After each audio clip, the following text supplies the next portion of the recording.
29 octobre 2015, communauté, bienvenue en résumé.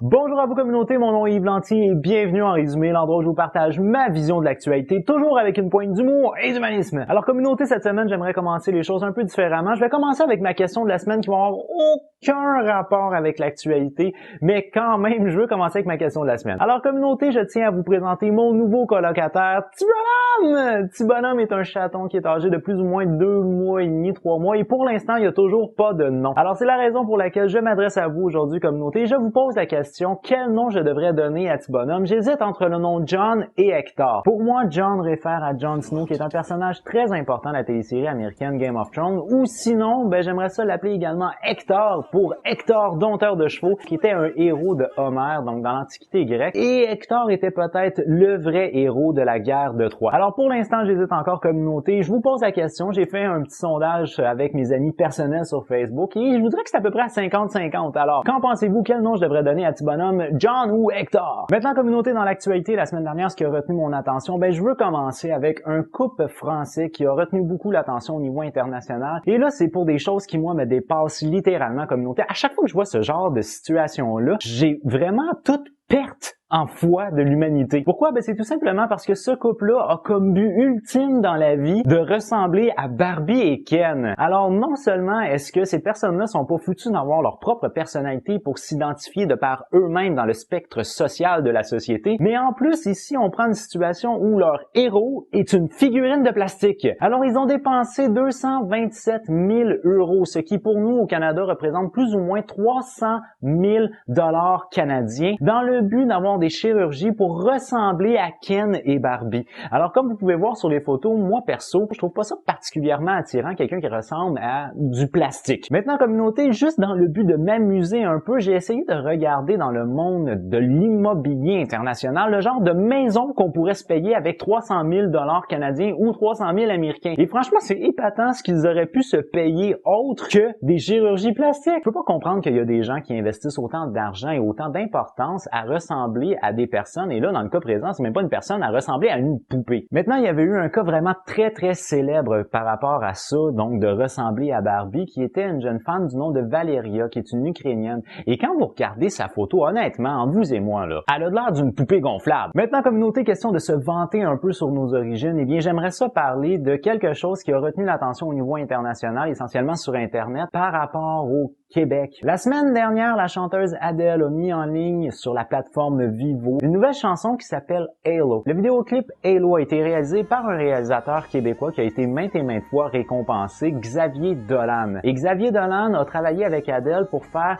cette pièce-là vidéo, qui est devenue aujourd'hui la vidéo la plus visionnée sur la plateforme Vivo. Alors, ils ont réussi à détrôner le vidéoclip Bad Blood de Taylor Swift. On parle d'un total de 27,7 millions de visionnements en l'espace de plus ou moins 24 heures. Alors c'est très plaisant de voir qu'un réalisateur québécois s'est illustré dans son cas à lui encore une fois sur la scène internationale, mais il en reste pas moins que vraiment chapeau aux deux artistes pour leur domaine respectif. Toujours pour rester dans l'industrie du web communauté, j'aimerais ça parler d'une vidéo qui a énormément roulé sur le web, et encore une fois c'est pas pour des très bonnes raisons. Alors cette fois-ci on va être aux États-Unis, plus particulièrement en Caroline du Sud, où il y a un officier, un agent de la paix qui avait été interpellé pour faire une intervention dans une classe d'une école secondaire. Alors là, quelque chose qui est vraiment très important à mentionner, c'est qu'aux États-Unis, il semblerait que c'est commun d'avoir des officiers de police qui sont attitrés à des écoles secondaires comme ça, et ils sont dans l'école secondaire, donc ils viennent pas de l'extérieur. Et l'officier a fait une intervention qu'on pourrait qualifier des plus musclées. Alors, ce qu'on peut voir sur cette vidéo-là, c'est un policier qui tente de sortir une élève de la classe, mais de manière qu'on va se dire beaucoup trop brutale, ça n'a aucun sens. Maintenant, communauté, ça l'a fait énormément réagir,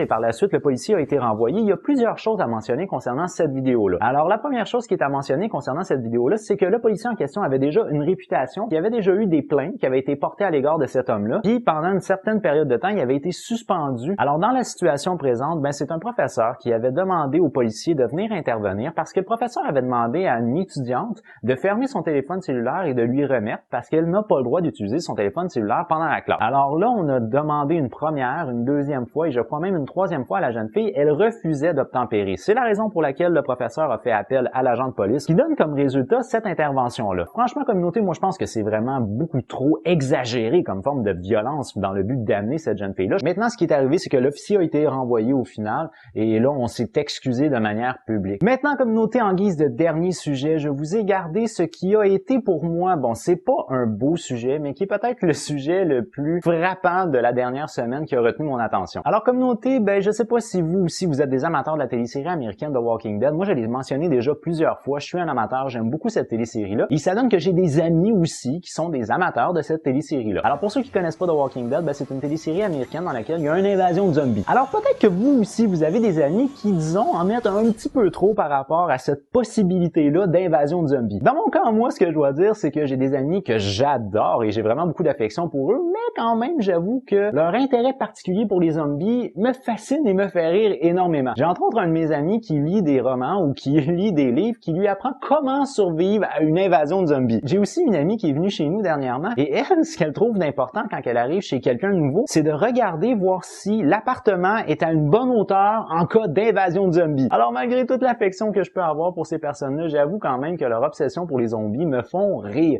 Et là, dans le cas que je vais vous parler ici, on parle d'un homme qui s'appelle Damon Perry. Alors Damon Perry est âgé de 23 ans et lui, c'est au Nouveau-Mexique aux États-Unis où il a eu cette obsession des zombies. Par contre, là où il y a un immense problème, c'est le fait qu'il a pris un de ses amis comme étant un zombie. Alors Damon Perry, qui est en train d'écouter The Walking Dead, a été, semble-t-il, un peu trop submergé dans les épisodes. Il a vu en son ami un zombie, ce qui fait donc qu'il a décidé d'agresser son ami non seulement avec ses poings, mais également avec une guitare électrique, des couteaux de cuisine, puis un micro-ondes. Des suites de quoi son ami est décédé de tous les coups qu'il avait reçus et Monsieur Perry n'en avait pas fini parce que des zombies, il y en a partout!